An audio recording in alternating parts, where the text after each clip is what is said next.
ID ஊழியர் கடத்தல் வழக்குல முன்ஜாமீன் கேட்ட நடிகை லட்சுமி மேனன். கேரள உயர்நீதிமன்றம் பிறப்பிச்ச உத்தரவு. கேரளாவை பூர்வீகமா கொண்ட திரைப்பட நடிகை லட்சுமி மேனன் மலையாளத்துல நடிகையா அறிமுகமாகி அதுக்கு பின்னாடி தமிழ்ல சுந்தரபாண்டியன், கும்கி மாதிரியான படங்கள்ல நடிச்சிருக்காங்க.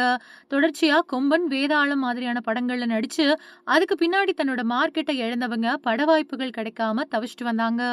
இதுக்கிடையில மறுபடியும் கேரளா போன நடிகை லட்சுமி மேனன் இப்போ ஆள்கடத்தல் வழக்குல காவல்துறையினர் தேடக்கூடிய வழக்குல சிக்கிட்டாங்க.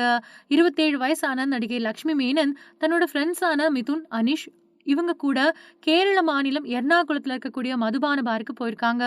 அப்போ அதே பாருக்கு மது குடிக்க வந்த மற்றொரு கும்பலுக்கும் லட்சுமி மேனன் தரப்பினருக்கும் மோதல் ஏற்பட்டிருக்கு. 2 தரப்பினரும் மாறி மாறி ஆவேசத்த காட்ட, எதிர்த்தரப்பினர் பல பேர் முன்னிலையில நடிகையும், அவங்களோட நண்பர்களையும் எதிர்த்து நின்னதா சொல்லப்படுது. அதுல ஆத்திரம் அடைஞ்ச நடிகையோட ஃப்ரெண்ட்ஸ் பார் மூடக்கூடிய நேரம் பார்த்து கார்ல புறப்பட்டு போன அந்த கும்பல பின்தொடர்ந்து போயிருக்காங்க. சிட்டி கார்னர் இடத்துல வச்சு அந்த காரை மறிச்ச நடிகையோட ஃப்ரெண்ட்ஸ் அதிலிருந்து ஐடி ஊழியர் ஒருத்தரை கடத்திட்டு போய் வலுவா தாக்கியிருக்காங்க.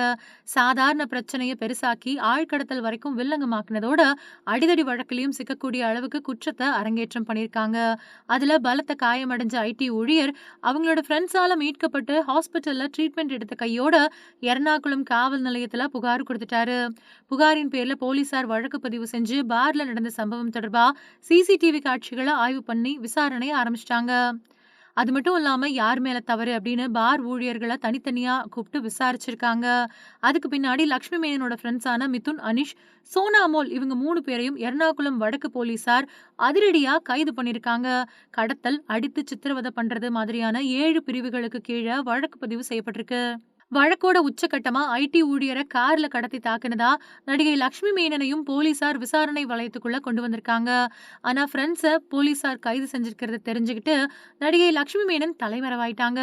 செல்போனை சுவிட்ச் ஆஃப் பண்ணிட்டு மாயமானவங்களை எர்ணாகுளம் போலீசார் தேடிட்டு இருக்காங்க. ஐடி ஊழியரை கார்ல கடத்தி தாக்குறப்போ கூட நடிகையும் இருந்திருக்காங்க அப்படிங்கிறது உறுதியான நிலையில சீக்கிரத்திலேயே அவங்களும் கைது செய்யப்படுவாங்க அப்படின்னு சொல்லப்படுது. இந்த நிலையில தாக்குதல் வழக்குல தனக்கு தொடர்பில்ல அப்படின்னு சொல்லி கேரள உயர்நீதிமன்றத்துல நடிகை லட்சுமி மேனன் முன்ஜாமீன் கேட்டு மனு தாக்கல் பண்ணியிருந்தாங்க.